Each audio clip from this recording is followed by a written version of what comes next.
Um, first of all, I would like to thank Institute for Political Studies and the leadership of the Institute for invitation. I'll try to be within my time limit, 15 minutes. I had opportunity yesterday to speak a bit about geopolitical landscape in the South Caucasus Black Sea region, two regions which connect us with the Balkans. So I know some of the guests were present yesterday, so maybe some of my points will be repetitive. But today I would like to speak again on some of the challenges and opportunities. The topic of today's conference is the energy security of the Western Balkans. Energy security of Western Balkans bring us to many other regions, including South Caucasus, as already the speakers before me told and mentioned that Azerbaijan now supplying gas to Serbia through the network of interconnectors. My colleague from my center, Shahmar Hajiv, will speak more in details and with numbers about energy cooperation, not only between Azerbaijan and Serbia, but in a larger sense between Azerbaijan and European Union.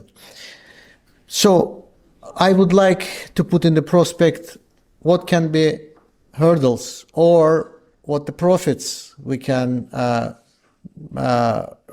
benefit from this cooperation. The changes which we're witnessing right now with the new American administration, this is something will profoundly affect Europe, European Union, but also the South Caucasus, Black Sea, and Caspian regions. And why? First of all, in terms of geopolitical challenges, we have still ongoing Russian-Ukrainian war. We have conflict in the Middle East. And the third element I add to that, the already complex situation, is the change of transatlantic relationship. And here I mean that the new US administration is no longer willing to provide security for European countries, or at least demand the certain share, like we're speaking about 2% of GDP, should be put into the defense budget, the common defense budget. And so these three factors still ongoing, that is challenged. So hopefully there is some sign that the Russian-Ukrainian war might end. And here emerging the fourth challenge, how it will end, on which conditions, whether some pundit speaks about that the two powers can move towards Yalta II, or it will be a more diverse and more, in that sense, fragmented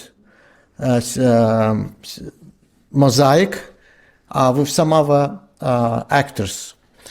In terms of the Balkans, I mean, I don't want to speak much about this global geopolitical situation. I would like to come back to our region. So in terms of both Balkans and South Caucasus, there are several important actors which would still their action in one way or another affects situation on the ground. There are traditional regional powers, Russia, Turkey, in our case, Iran. And also we have, since we got independence, we have increased participation of United States. And in the case of the Western Balkans, and not only Western Balkans, the whole Balkans, we have a situation with the European Union. Some of Balkan countries became EU member, some is aspiring to be EU member. How in that situation EU will evolve? I know there is also some skepticism about EU in Serbia, but there are people who advocate for close EU relationship. Our situation is a bit different in the South Caucasus because of the Russian factor. Azerbaijan, for example, we no longer speak about membership in European Union. Rather, we speak about equal partnership with European Union. We're working on the new partnership agreement with European Union. The first one we signed in 90s. It's time to revise it, upgrade it. We still cannot come to terms about new agreement. There are some spoilers like France and some other countries. But here I would like to underline whatever will be changes with new US administration, it's inevitable that European Union will be playing certain role, including in energy security. Why? Because I don't think even, let's say, Russian-Ukrainian war ends this year, ends with some ceasefire, with some peace treaty, whatever. But I don't think the relationship between the European Union and European countries and Russia will be restored to pre-2022 level. I might be mistaken, but that's at least my forecast. So in that sense, European Union will need more energy resources from our non-Russian sources.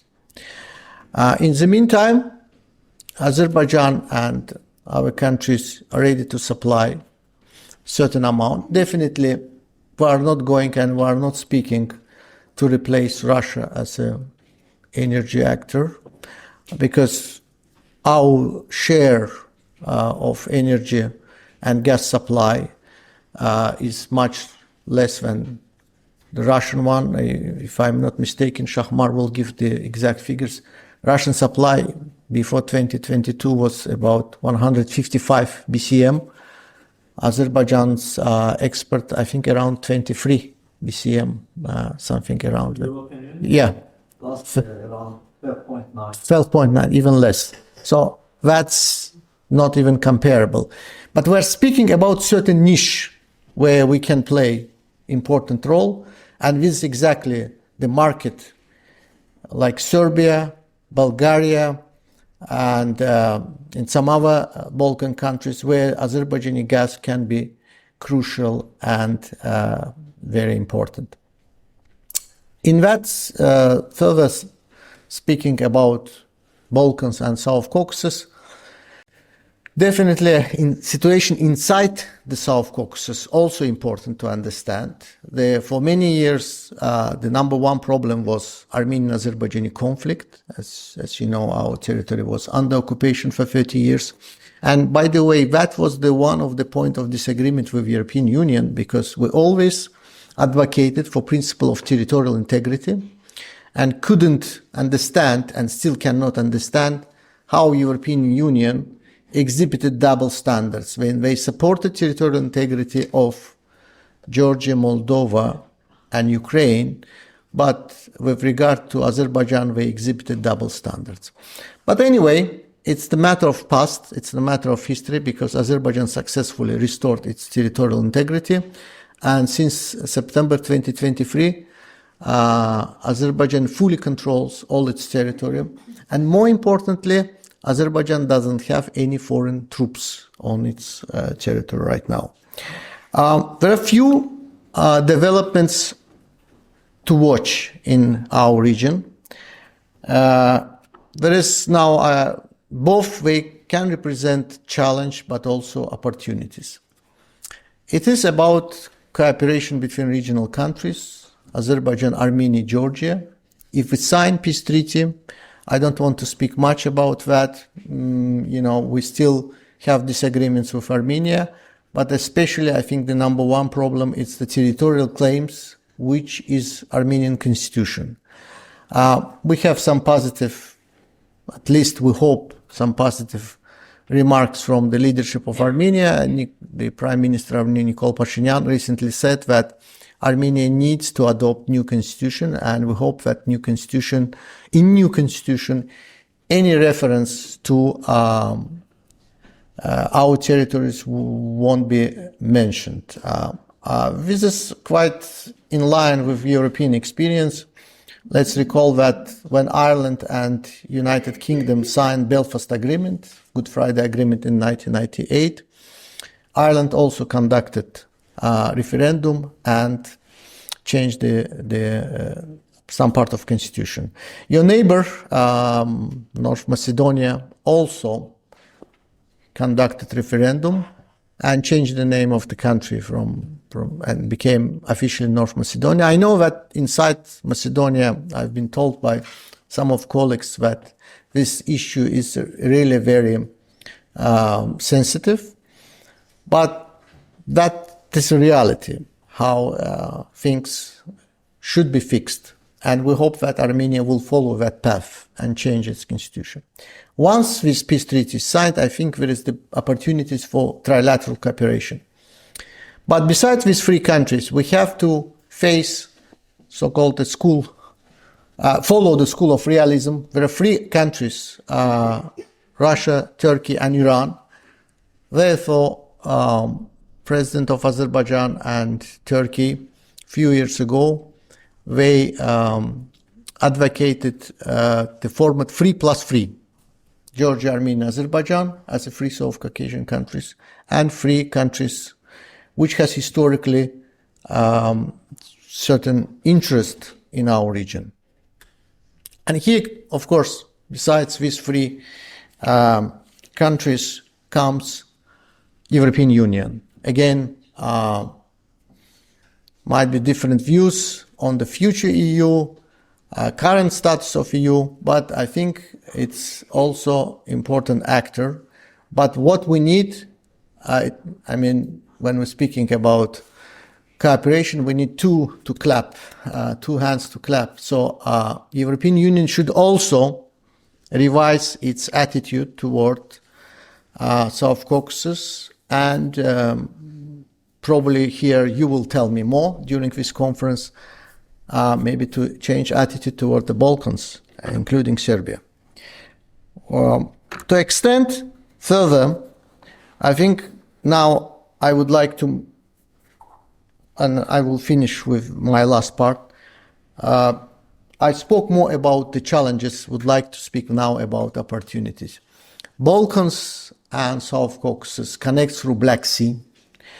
I would like to remind that there is the Black Sea Security Organization. It's not functioning because of Russian-Ukrainian war. But again, to be a bit more optimistic, if there is peace this year, maybe it will be beneficial for all countries to revive this format, Black Sea Security Cooperation, not only security, but overall economic cooperation. And further, to Central Asia, there is a corridor, so-called middle corridor, transport corridor, which comes from China, Kazakhstan, Azerbaijan, Georgia, Turkey, and then Balkans. We see increased flow of goods through middle corridor for the past 2 years since the war between Russia and Ukraine. And it's likely that the commercial companies will be using increasingly more this corridor for the transport of goods. That's one project, middle corridor. My colleague will speak about some alternative energy projects between Azerbaijan and through Black Sea cable with Romania, Hungary. So in terms of the alternative energy, maybe Balkans will be another area of cooperation, not only conventional oil and gas, but alternative energy.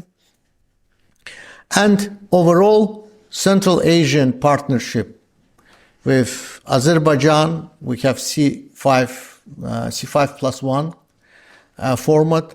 That can be also, in a sense, bringing resources from Central Asia to Balkans, can be another prospect for cooperation. So I would like to end on this. So I hope that I'm within 15 minutes. Of course, we can, I mean, if you have some questions, I can answer and address some of the developments in the region. Again, there is still ongoing war not only in between Russia and Ukraine, but also in the Middle East. And there is very uncertain situation around Iranian nuclear program. But I would like to finish on a positive note that maybe this year will be the year of peace and cooperation, and that will create additional platforms for cooperation between the Balkans and South Caucasus, and namely Azerbaijan and Serbia. Thank you.